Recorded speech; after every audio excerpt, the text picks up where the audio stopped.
Perang Vietnam dan sikap intelektual Amerika. Dalam pengadilan Nuremberg, sejumlah tokoh Nazi Jerman telah dituntut ke muka pengadilan karena kejahatannya terhadap kemanusiaan. Pada umumnya mereka membela diri karena menyatakan bahwa mereka pada waktu itu menjalankan perintah dari pemerintah yang sah dan sebagai pelaksana daripada suatu politik yang resmi dan sah, mereka tidak dapat dimintakan pertanggungjawaban.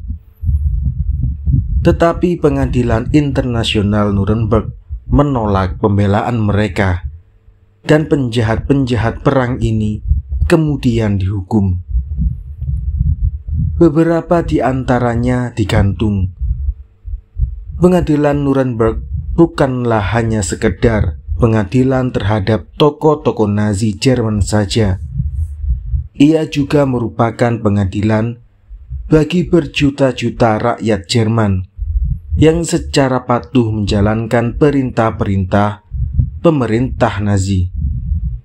Dengan putusan pengadilan Nuremberg, dunia beradab menolak, paling tidak secara moral, alasan kepatuhan pada pemerintah untuk menjalankan perintah-perintah yang bertentangan dengan peri kemanusiaan.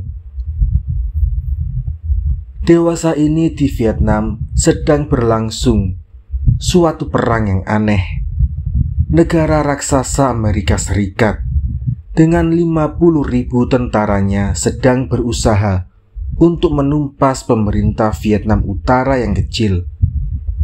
Segala tenaga dan dana dikerahkan AS untuk membuat bangsa Vietnam bertekuk lutut.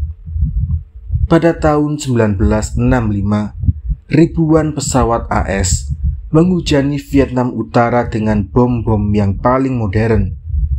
Pabrik-pabrik, jembatan-jembatan, pelabuhan-pelabuhan dihancurkan. Kita akan memaksa mereka menyerah dengan menghancurkan setiap besi yang ada di sana. Kita akan memaksa mereka kembali ke zaman batu.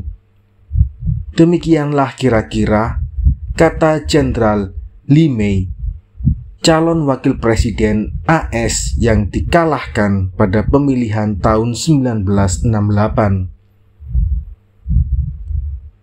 Di darat, tentara AS mempergunakan jenis-jenis bom baru yang membakar musuh-musuhnya dan tidak dapat dipadamkan. Beribu-ribu petani biasa dan Viet Cong tewas dalam kedahsyatan perang yang paling aneh ini. Bermiliar-miliar dolar dana AS dihabiskan. Berpuluh ribu pemuda AS tewas atas nama dunia bebas. Dan berjuta-juta orang Vietnam kehilangan hidupnya sebagai manusia normal.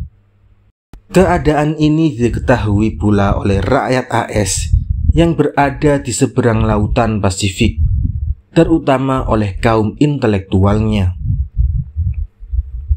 Sebagian dari rakyat AS, terutama masyarakat kampus, tidak menyetujui tindakan-tindakan pemerintahnya. Secara sadar mereka sampai pada kesimpulan bahwa pemerintahnya sekarang sedang melakukan tindakan-tindakan yang bertentangan dengan peri kemanusiaan. Apakah mereka harus berdiam diri? Ataukah secara aktif mereka harus menentang tindakan-tindakan pemerintahnya? Dilema inilah yang dihadapi oleh kaum intelektual AS kira-kira 3 tahun yang lalu. Sebagian dari mereka akhirnya sampai pada kesimpulan bahwa mereka harus secara aktif menentang tindakan-tindakan pemerintahnya. Di kampus-kampus Amerika terdapat kelompok-kelompok mahasiswa yang menganjurkan kepada para pemuda untuk menolak perintah menjadi tentara atau milisi. Walaupun secara formal mereka menjadi tentara karena UU milisi telah disetujui Kongres Amerika. saya pernah bertemu dengan sekelompok mahasiswa Amerika di Honolulu yang giat mengadakan kampanye agar para pemuda yang terkena milisi menentang pemerintah. Beberapa di antaranya membakar kartu milisinya, dan untuk tindakannya mereka harus masuk penjara. Saya tanyakan, apakah tindakannya ini adalah tindakan yang patriotis? Ya, karena di atas UU terdapat kata hati manusia. Justru dengan tindakan ini, kami tunjukkan bahwa kami adalah warga negara yang sadar dan berani mengoreksi kesalahan pemerintah. Kami tidak mau membuta patuh pada pemerintah seperti rakyat Jerman di bawah Hitler dulu. Sebagian dari mereka sampai pada kesimpulan bahwa mereka yang membiarkan dan berdiam diri terhadap kejahatan pada hakikatnya berbuat kejahatan. Mereka berbicara tentang the crime of silence. Tahun 1967, sejumlah intelektual AS, antara lain terdapat tokoh-tokoh agama, guru besar, pengarang, jenderal, pensiunan, dan lain-lain, membuat pernyataan yang disebut Individuals Against the Crime of Silence. 1.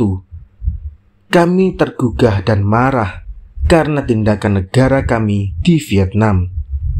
2. Atas nama kemerdekaan, kami telah mengerahkan kekuatan senjata dari negara militer terkuat terhadap sebuah negara pertanian yang kecil, membunuh, membakar, dan menyiksa rakyatnya.